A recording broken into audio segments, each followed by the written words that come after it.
Welcome to Not Your Cup of Tea. This is episode number 12 with Aeshia and Tia. In this story, I will be telling my story and then also some other ladies' stories. Some are from different cities, but it's about infertility in Black women.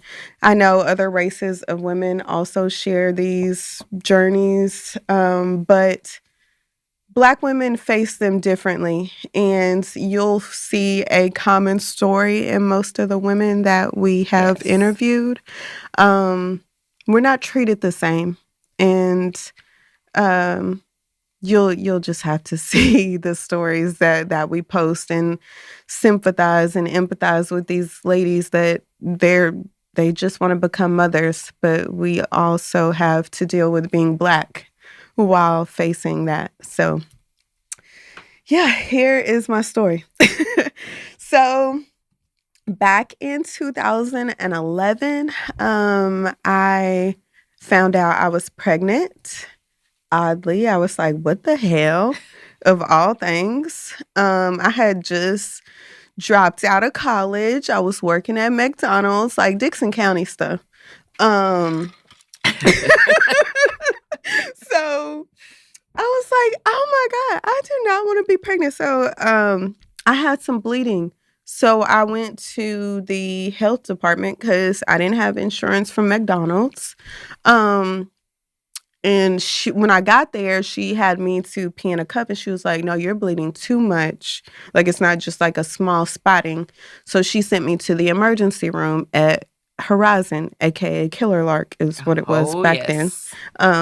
Good luck. Yes, good luck for you. So I was in the emergency room. They took me back immediately. They did an ultrasound and they found out that I was 8 weeks pregnant, but in my right tube. So I had an ectopic pregnancy. At this time, I had not told my mom I was pregnant. So they were like, call your mom, tell her you're pregnant and that you're about to have emergency surgery. All in the same sentence. I had to tell her that. So called my mama, told her. She came up to the hospital, went back for emergency surgery. Boom, that was it. I was 21 years old, so I mean, I didn't think about like the longevity of like what the complications were going to be. After I had the consult with the doctor, he told me my chances of getting pregnant would be 50% to nothing because I was losing my right tube. So he said, either you can go through IVF or you might be able to have like an IUI if your other ovary is producing as much. What is an IUI? So an IUI is where a man provides his semen and then they inseminate the woman like it would be natural, but like how a natural flow would happen. They just shoot the semen in there. Okay. So if you don't know how ovulation works in a woman, you could have one ovary that's better than the other one. One ovary could just not participate at all. So that can also affect a woman's menstrual cycle. So if your menstrual cycle is off, go get that checked immediately because you never know what's happening in the background. But still had both of my ovaries and I only had one tube, which is the left one. So if I'm not ovulating out of the left ovary, I don't have any chances of getting pregnant. So you just never know what your ovaries are doing unless you go and have surgery, get them tested, but that also creates other risks. So I'm 21 years old. I'm like, I don't care that I have 50% to nothing chance of getting pregnant. I'm about to go live my life and have a good time. So let's fast forward 50 years later. Just kidding. I'm only 35, but 34 at the time. Well, no, actually, okay, so no, this is 30. I told my boyfriend at the time, I said, you know what? I want to be a mom. And we had just started talking. I said, I want to be a mom, but I don't want to put my situation on you. So either I'll have a baby with you or without you. I just want you to know where I'm at and what I have to do to have a baby. So he was like, okay, we're together, blah, blah, blah. I wouldn't want you to have nobody else's baby, and we're together. So, we're dating, we're getting to know each other, we're falling in love, we get engaged. And then I'm like, hey, I'm ready because, I'm 30. I don't want to be at daycare and be 57 with the walker. So at that point, he was like, oh, you're trying to run my life and do this and blah, blah, blah, blah, blah. So I politely reminded him of the conversation that we had, either with you or without you. So it was more of a without you situation. The engagement ended and we went our separate ways. But I still I was like, okay, let me get over this situation, get over the engagement, failing, the wedding, all that. So I was like, I still want to be a mom, regardless if I'm in a relationship or whatever. I grew up with a single mom. I was like, nobody wants to sign up to be a single mother, blah, blah, blah. So I then was looking for a baby daddy per se. I wouldn't say looking because I had a lot of offers. And I don't know if that's even weird to say. It really is. I mean, is that weird to say? I mean, yeah, it kind of is. I had baby daddy offers. And some people, I never even, we were never together or even dated or never even clapped. People were like, oh, yeah, I'll go half on a baby with you. Is that weird? Do people not do that? No, that's really weird. Okay, yeah, I don't know. I had plenty of offers. I had plenty of baby daddy offers, just to say. But yeah, but it was just finding somebody that I knew that I would want to be attached to. Even if we weren't together, who am I, at Christmas and birthday parties, who am I going to want to deal with? And I hated that for myself, and it actually made me sad because it's so easy to lay down and clap and get pregnant and boom, then you got to make decisions. But I'm actually having to think about who I want to be attached to and who's going to do this for me and who can I see myself doing this with for the long haul. So was that your process of picking? Yes. Okay. It was at birthday parties, what if he's dating somebody else and what if I'm dating somebody else? How are me and my significant other and him and his significant other going to cope with being at our child's football game at Christmas? Yeah. If neither one of us are dating anybody, are we going to be able to come together and take Christmas pictures and Thanksgiving pictures with our baby? It's the small things you get to think about versus getting to clap and then you just having to decide from that. You have a whole broader perception of what you want. I think getting to choose is worse than even a one night stand. No. Look, no. Wait a minute. Take it from me that's had two possibles. Two unplanned possibles, whatever you want to call it. I don't know. I just always felt it was such a hard decision. Oh, I could go with this person. Oh, our baby would look like this. Oh, I could go with this person. That's a good thing, though, because you are able to... I feel like I was shopping. You are. Yeah, I didn't want to do that. Really? No, I didn't. No, you want to shop. You don't want to be like me. It just, we clapped. Here's the baby. Yeah, no, you do want to shop. You want to pick that right one. Make sure their family is on point and everything, because you can have a child with someone and their family be shit. You know what? Family was my determining factor. Family is what made me choose my partner because, and I say partner because he's my partner in this journey, not my partner. We're together because we're not. Make that clear. I just want to put that line in the sand. I'm not gonna say that part. Just we're not together. But yes, I chose my ex because we go on family trips together. We are close friends. We can talk when we do talk. I love his family. His family is close with my family. And how he's family oriented with his family, I'm the same with mine. So I knew that was a great choice for my child. Because with IVF, I don't know if it goes through your mind like with a regular pregnancy. I'm always like, if something happens to me, what would my child's life be like if I wasn't there? That's why you make wills. Yeah, exactly.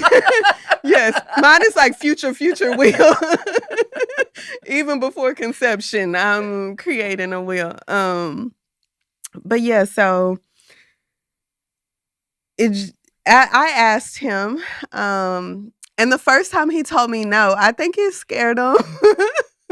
But I also think that he was considering he had just got out of a breakup, a relationship, and so did I. So we probably weren't ready then, but I was just like, I'm ready to get this over with. Like, come on, let's get the ball rolling.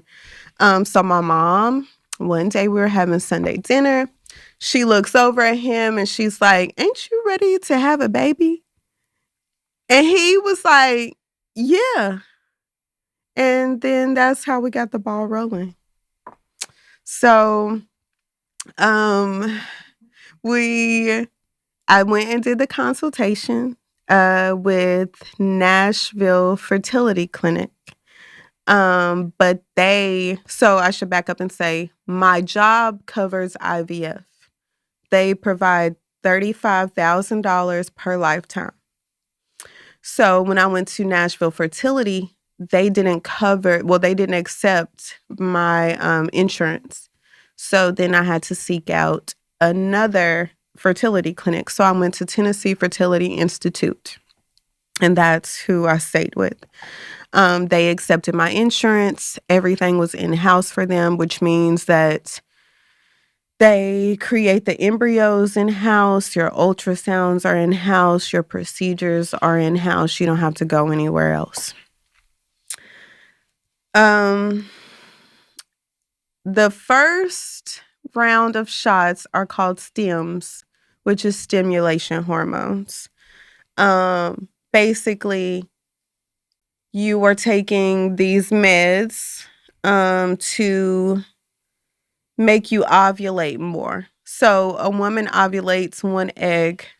And I should back up and say, so you're born with all the eggs you're ever going to have in your whole life. So when your mom has you, she's carrying her grandbabies, which is odd. Yeah. But it's too much science to get into. But whenever you're taking the stimulation hormones, it's to make you ovulate more eggs.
Me, I am unfortunately, to have PCOS, which is polycystic ovarian syndrome.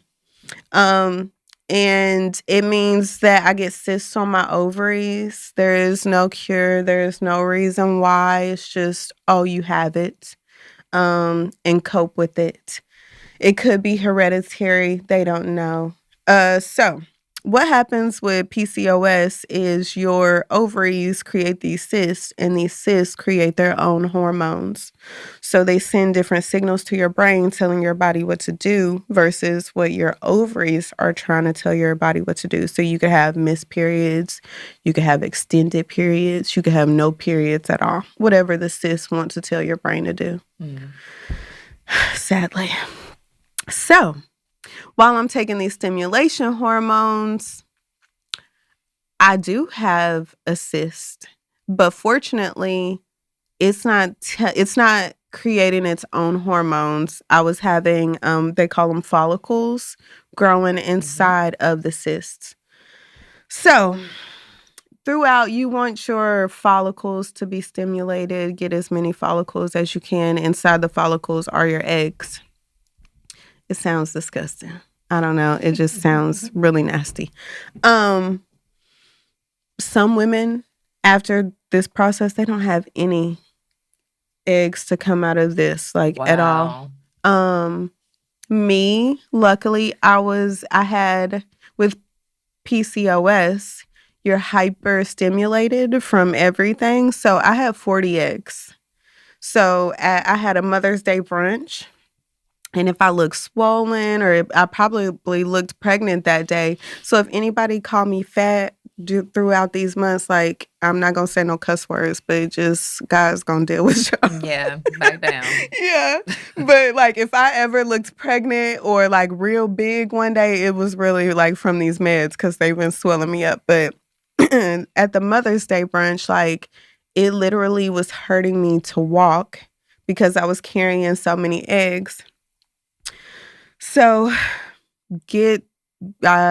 went to the egg retrieval. You took me, and I really appreciate you for that. I'm not going to overly talk about it, but thank you. You're welcome. So at the egg retrieval, I got 40 eggs, and it's literally a curtain dividing you and other people. And they had told this lady that she done went through all of these stem meds. And I'm talking about I was doing 2 to 3 shots in the morning, 2 to 3 shots at night, every single day for 2 to 3 weeks. I think it may have been, 3 weeks. And I was trying to surprise my mom, so I was sneaking over Dee's house, taking shots. But that lady went through all of that to get no eggs. None. And it made me want to cry for her because I couldn't imagine going through all of that and receiving nothing. So they give you a little break after you take your stem meds. So I went on a cruise. We went to Mexico. I was still a little big and bloated, but I had a good time, drank my little drink, had my little fun. And we came back, and then I prepared for, during the wait, I sent my embryos off for genetic testing. Genetic testing is it's expensive as fuck. Excuse my language. I paid over $5,000 to have my embryos genetically tested. So after that, and the reason you do genetic testing is so you can eliminate, I'm not saying nothing is wrong with Down syndrome babies or babies with birth defects or anything. If you can help eliminate that, you would. Exactly, because I just know mentally I've already been through this. I don't know if I would be able to handle that also. So we did genetic testing, and we came out with 4 embryos. We had 2 girls and 2 boys.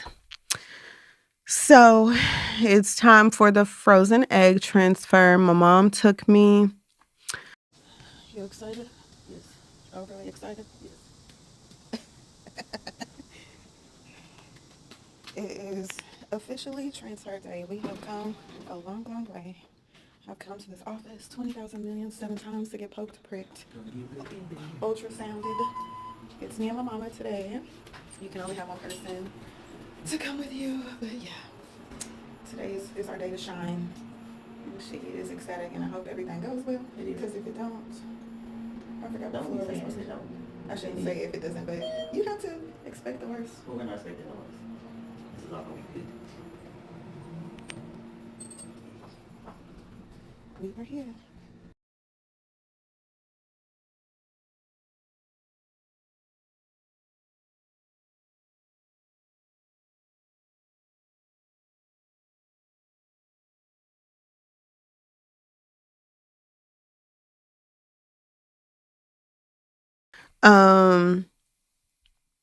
That day, like, I was really nervous. I was just like, oh my goodness, like, I'm signing up to be somebody's mom. I'm about to be responsible for somebody. Like, oh my gosh, am I making the right decision? Like, Yeah, is this crazy? You talked to me about that. Yeah, I was just like, oh my God, like, this is wild. Like, going through the experience is a process, and then you're not processing that you're doing this to become a parent. Yeah. It's just, you're stuck in like, oh, I'm taking shots. Okay, so I did the frozen egg transfer that night. Like, I literally felt like I was having COVID symptoms. Like, I felt like my body was being attacked. I don't know, but it was the baby implanting. Which is odd. I don't know. It felt weird to me. I don't know if anybody else experienced that or like. Probably. We just didn't know what it was. Exactly. You're probably like, oh, I got the flu. I'm about to die.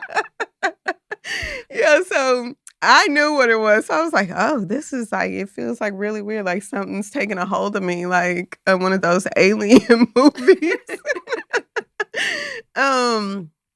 But I had my first pregnancy test that came back. It was very, very faint. It was a line, y'all. Yeah, it was, but like you had to flash the. It was a line. Like have the flash on and have it real close. No, you did. Everybody was like, "No, it's there, it's there." I'm like, "Oh no, I don't see it. Yeah, I don't." She was blind to that. So I just kept on taking pregnancy tests, and then Deja, she was like, Deja and Jamie, they were like, go and just get you a digital test and stop doing the pregnancy test with the lines. So I went to go get a digital test. And in the digital test, it also comes with the test with the lines. So I took that first, and both lines were dark. And then I took the digital one, and it automatically said pregnant. So I was like, okay, I think that we're good to go here. So I went to my therapist. I was like, I'm really having a hard time, like, accepting or acknowledging that I'm actually pregnant. Like, I was like, I'm so stuck in the process of getting here. Like, I haven't had the time to be like, oh, like, okay, this did work and this is where I'm at. So she gave me some tips and tricks on how to acknowledge that I was pregnant. So she was like, every day, wake up and tell yourself you're pregnant. Write down things that you enjoy doing. Create you a baby registry and all of those things. So I'm like, okay, I got this. I can handle that. So I did. I took those steps. Every day I would wake up and be like, okay, I'm pregnant. And I would just take like a pregnancy test, even though I knew that I would just keep on taking it because I'm like, I just need to keep on reminding myself that it was actually real. But I felt like as soon as I started to get myself to acknowledge and thinking that, hey, okay, this did work, I lost the baby. And that part I'm still dealing with. Most days I think that I'm okay. A lot of the time I know I just talk to y'all and try to help myself through it. But it's like I had to keep so the day that I lost it, I was laying on the couch and I had been cramping and my back was hurting. And I was just like, oh my gosh, I feel so uncomfortable. So I got up to go to the bathroom and then I had a really, really sharp pain. So to the point I had to grab the table. And then this is TMI, but this is what happened. I passed a blood clot and I was like, I'm really feeling like that was the baby because as soon as it passed, it was like a calmness that came over my body. And I automatically knew that the baby was gone. So I sat back down. Mahogany's looking at me like, oh my God, girl, what is going on with you? But in my heart, in my mind, in my body, I knew that I had lost the baby because I could feel it. It was such a calmness that came over my body. I don't know if that's what happens after you have a baby. And you sounded pretty sure when you told us. Yeah, it was. But my doctor was like, that doesn't necessarily mean that that's what happened. So I had to keep on taking the medicine. And that was a real mind fuck because it's I know in my heart and my soul that the baby isn't there, but I'm still having to take the progesterone shots. And if anybody knows or has been through it, progesterone in oil, you're literally shooting oil into your butt muscle. The needle is 1.5 inches long. And having to do that every day and also knowing that the baby isn't there, that is probably what hurt me the most. So, yeah, I'm still dealing with this, still coping. A lot of women have been in my shoes. I thank God for finding the Facebook group that I'm in because anything that I'm dealing with, women have already been through it, or anything that they're dealing with that I've already been through, I don't mind giving my advice. And I'll also share these ladies' stories because every lady had a different story. They had a different story, but the same common denominator. Yeah. The doctors. Not listening, not treating them the same, not taking women, we know our bodies. If we're telling you something is wrong with us, listen to us the first time. Yes. So that was what Tia said, the common denominator in everything. But I thank God for my doctors. Well, I don't know, because now that I'm looking back, I'm telling her, you telling her what happened, I'm and she's telling you. She's like, oh, no, that may not be it. No, I literally felt that, I lost it. So maybe I should have been brought in, that day. Exactly. And, yeah. So, but I mean, this, recently happened, so I'm, literally still processing it. But yeah, I'm just taking it day by day. To anyone that has had or is still currently dealing with infertility, you have my prayers, my deepest sympathy. Any mother that has ever lost a baby, and any woman that just desires to be a mother, because the thing that I said to myself, after I knew that I lost the baby, I had a moment of being angry with God, because I'm like, God, you give babies to crackheads, but I'm having to go through all of this. And in all honesty, I don't know, I'm okay. I think what is really draining me is the fact that I've been through so much to get here, and that it didn't work. It's not that I'm hung up so much on the miscarriage itself. It is strictly we put our bodies through so much going through IVF, for the result to be nothing. Like, we are financially strained, mentally drained, all of the above. So yeah, I just wanted to get on here and open the gender and see what the baby was. So sadly, we lost a little boy. Yeah, and that's exactly what we all wanted. So we have one boy and 2 girls left.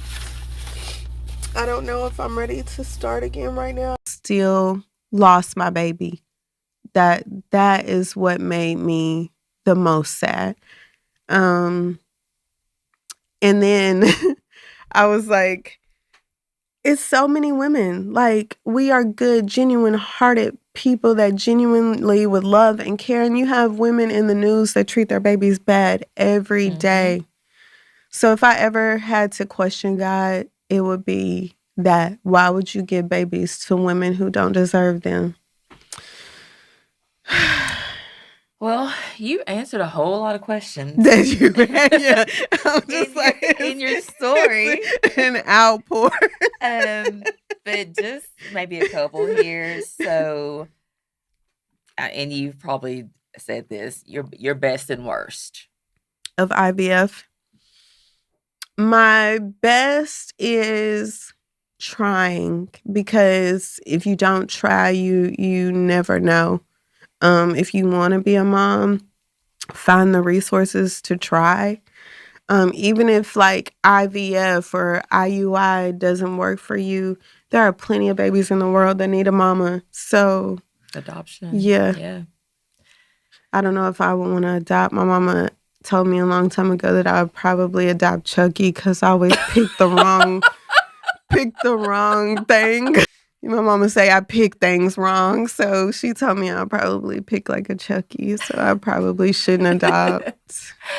Okay, so throughout all this whole journey that you've been through these past months, year. It's been a year. Yeah. Who was your biggest supporter? My family. Like you said, my tribe, my circle, my girlfriends, my mom's circle. Do not cry. It's okay. Having people around you is like the biggest thing you could have. And like the lady we interviewed, hold on 2 seconds. That lady said that she didn't have anybody but God. And that hurt me so bad for her. Because I don't know what I would do without my family. It's been a lot on me. But anytime I needed to talk, like my friends and my circle and my mama's circle, anybody is always there to talk to me. And my partner's mama, like, she checks on me every single day. And that gave me comfort in knowing that I chose the right person to do this with, because who's to say if I went through this with somebody else that their mama would call me and check on me and make sure that my mental is okay. So yeah, like that is my biggest thing, like my family, my circle, my tribe. Like, pick your people right from day one. Don't have nobody that's looking at you like competition. Don't look at nobody that is like out to like find the worst in you and thrive on that. Like, the people that care about you the most are there with you through your toughest times. And this has been one of the hardest things that I've ever had to deal with. And I cannot imagine. I do rely on God, but I cannot only imagine like God being the only person in my corner. God gives you people.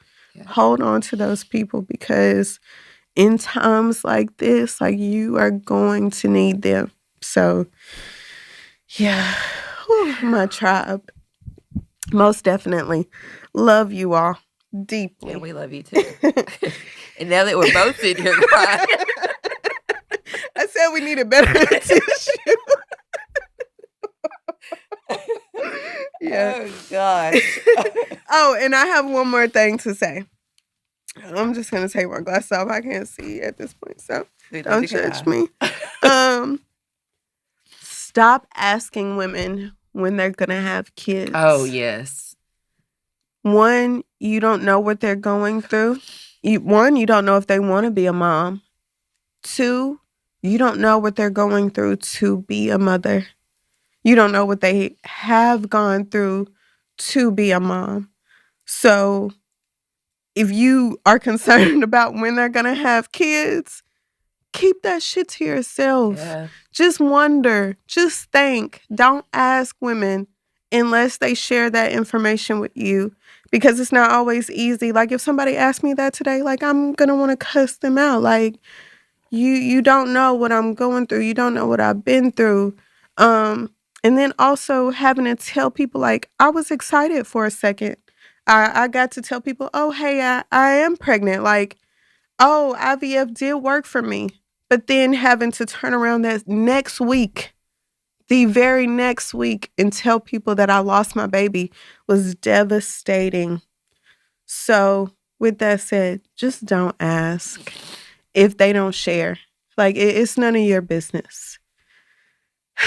Next question. Do we want to ask you more questions? Right. I don't know if I can take anymore. Man, okay, let me just, and I could drink alcohol now. Best believe I've been drinking it, okay? So I just have one more. So what's a piece of advice you would give a woman thinking about embarking on the fertility journey? Have no expectations. IVF, every point in IVF has its own waiting period. You're waiting on your resources to kick in, because one of my medicines was $10,000 alone. That's one. And I had to take like 10 to 20 medications. And then you got to wait on your stimulation medicines to work. And let's say if that does work for you, like if the stems do stimulate you to get you where you need to be, then once you have the egg retrieval, you got to hope that you don't have any complications. And then you got to hope that you have enough embryos, because some women only have one embryo. And then if that embryo doesn't stick, you have to start back at square one. So patience is really what I would say, because nothing is guaranteed. All you know is that you are trying. And like the lady that we interviewed, like her spirit, like, oh my goodness. She was like, I will never, and she was having miscarriages after her babies were babies. And she was like, I will never give up trying to be a mother. Mm-hmm. And like that just, I'm not going to say it broke my heart, but I was like, where does she find that spirit from? Like, because I told myself in the beginning, I was like, I got one cycle in me, God. She did. I said, I got one cycle in me.